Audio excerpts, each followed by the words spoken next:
rumput-rumput sambil melewati air atau melewati wadah yang ada tekstur beragam airnya seperti itu. Nah, ini sangat membantu anak-anak yang mengalami permasalahan sensori, dan juga Montessori membantu anak-anak untuk mengkoordinasikan sistem yang ada di tubuh mereka seperti itu. Nah, dan juga di PAUD Lentera Harati kita menggabungkan itu. Nah, selanjutnya apa sih manfaat dari Montessori? Apa sih keunggulannya gitu? Nah,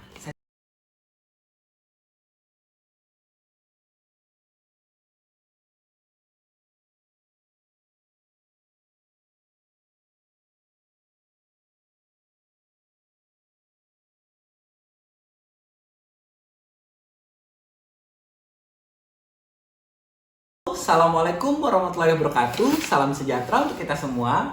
Ketemu lagi dengan saya Niji. Kalau belum kenal saya adalah seorang okupasi terapi di Kota Palangkaraya, Provinsi Kalimantan Tengah.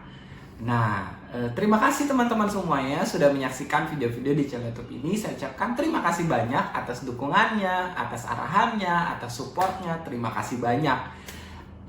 Saya mau sedikit memberikan saran atau memberikan masukan. Tujuan dari channel YouTube ini dibentuk atau dibuat bukan untuk menjadikan teman-teman semua sebagai terapis atau sebagai ahli yang bisa membuka praktek untuk terapis menangani anak berkebutuhan khusus. Tidak.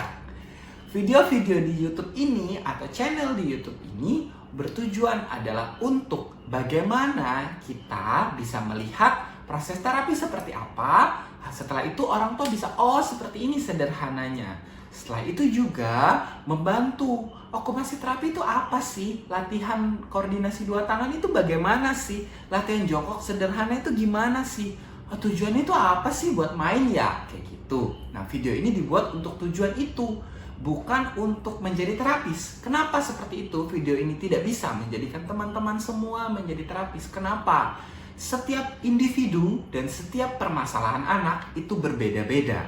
Diagnosa A dengan diagnosa A, tapi dengan anak yang berbeda, itu metode, tata cara, pembelajaran, respon itu berbeda.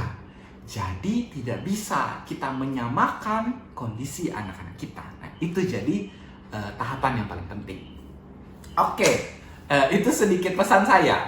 Nah, di video kali ini kita mau sama-sama membahas atau mengenal tentang metode Montessori. Nah, sebenarnya ini metode yang bukan dimiliki atau dasarnya ini bukan milik terapis, tapi metode ini adalah milik teman-teman dari guru. Kenapa saya mengenalkan metode ini atau kenapa saya sedikit membahas metode ini di channel YouTube ini? Karena metode ini sangat membantu untuk anak-anak kita yang mengalami masalah sensori. Nah, ini sangat membantu. Jadi, dan juga saya sudah membuka atau kita semua di Lentera Harati membuka PAUD yang kita beri nama PAUD Lentera Harati. Nah, dasar dari PAUD Lentera Harati menggunakan dua metode. Metode yang pertama adalah sensori integrasi, metode yang kedua adalah Montessori. Jadi kita mencoba menggabungkan dua metode itu untuk menjadi satu aktivitas atau satu arahan yang bisa membantu anak-anak kita. Seperti itu. Nah, langsung saja, apa itu Montessori dan bagaimana sih? Apa manfaatnya, apa keunggulannya? Langsung saja kita mulai videonya. Kenalkan dulu siapa sih penemu Montessori. Nah, sebenarnya penemu Montessori adalah beliau adalah Ibu Maria Montessori. Jadi beliau adalah seorang sebenarnya dasarnya dokter seingat saya. Beliau adalah seorang dokter tapi menyukai dunia anak. Akhirnya beliau mulai merasa ada sesuatu yang bisa dimaksimalkan dengan sensori ini atau Montessori ini. Jadi dasar dari Montessori adalah metode yang membantu anak untuk mencapai potensinya dengan kehidupan sehari-hari. Metode ini menekankan pada titik kemandirian dan keaktifan anak-anak kita pada saat proses pembelajaran. Jadi memang metode ini bertitik berat pada kemandirian serta keaktifan anak dengan sebenarnya media-media yang dibuat seolah itu belajar tapi bermain seperti itu. Jadi di permainan-permainan Montessori itu berbeda dengan permainan anak. Dan TK atau PAUD yang menggunakan atau KB yang menggunakan metode Montessori ini berbeda seperti itu dengan TK kebanyakan seperti itu.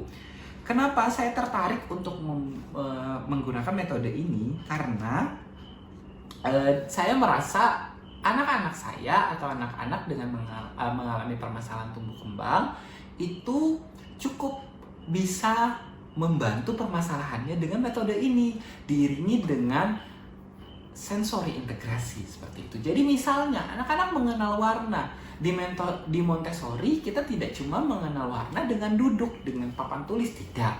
Tapi kita misalnya lihat nih, ada banyak aktivitas. Misalnya nih, ada di dalam box ini nih. Dalam box ini nih ada berbagai macam gambar, berbagai macam warna. Nah, nanti anak-anak menempel kemana nih cocoknya. Misalnya dia mengenal kursi. Habis itu ditempelkan ke, misalnya ada yang sama atau ada gambar besar yang ada ruangan, terus kursi ditaruh di mana, seperti itu. Jadi ada keaktifan dan kemandirian anak untuk metode ini. Itu. Misalnya seperti ini. Nah, ini dalam satu kantong biasanya tuh ada beberapa aktivitas nih, kayak mengenal kepiting. Terus misalnya ada kertasnya, ada gambarnya, terus ini ada gambarnya. Jadi dibuat menarik dan dibuat atraktif. Dan melakukan aktivitas ini tidak cuma duduk misalnya, tapi bergerak sambil misalnya melewati rumput-rumput, sambil melewati air atau melewati wadah yang ada tekstur beragam airnya seperti itu. Nah, ini sangat membantu anak-anak yang mengalami permasalahan sensori, dan juga Montessori membantu anak-anak untuk mengkoordinasikan sistem yang ada di tubuh mereka seperti itu. Nah, dan juga di PAUD Lentera Harati kita menggabungkan itu. Nah, selanjutnya apa sih manfaat dari Montessori? Apa sih keunggulannya gitu?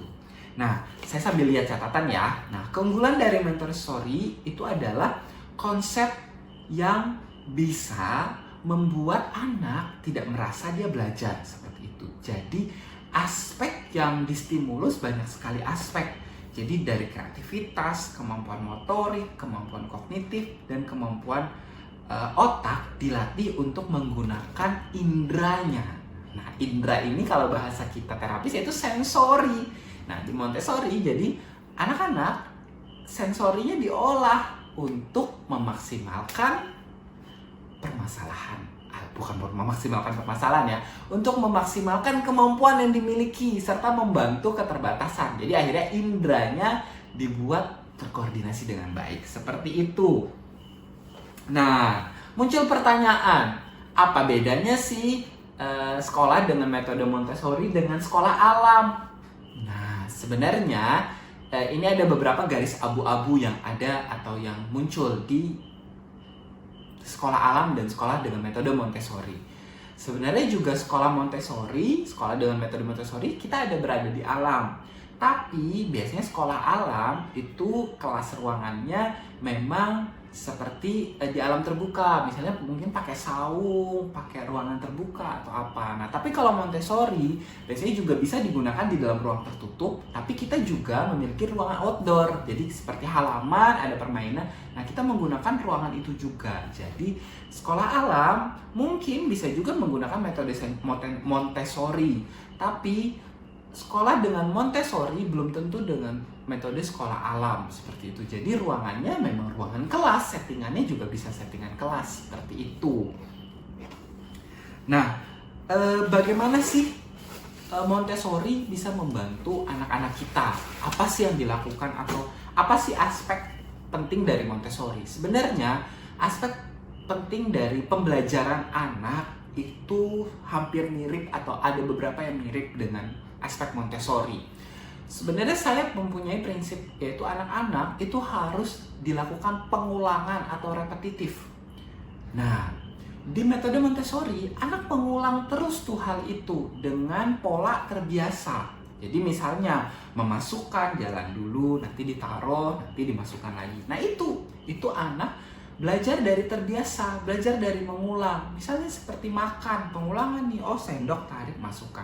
Oh ini. Nah itu belajar dari pengulangan. Nah dari situ anak juga belajar. Habis itu anak terlibat aktif dan mandiri untuk menyelesaikan permasalahannya. Itu penting sekali. Karena anak-anak harus selalu terbiasa dengan apa yang menjadi permasalahannya. Permasalahan dari lingkungan, permasalahan anak-anak itu tidak mesti besar. Misalnya mainan diambil, ini tidak bisa ditempel. Nah, itu permasalahan bagi anak-anak di Montessori. Mereka coba diajarkan hal-hal itu. Bagaimana sih mengontrol rasa di dalam tubuhnya. Seperti itu.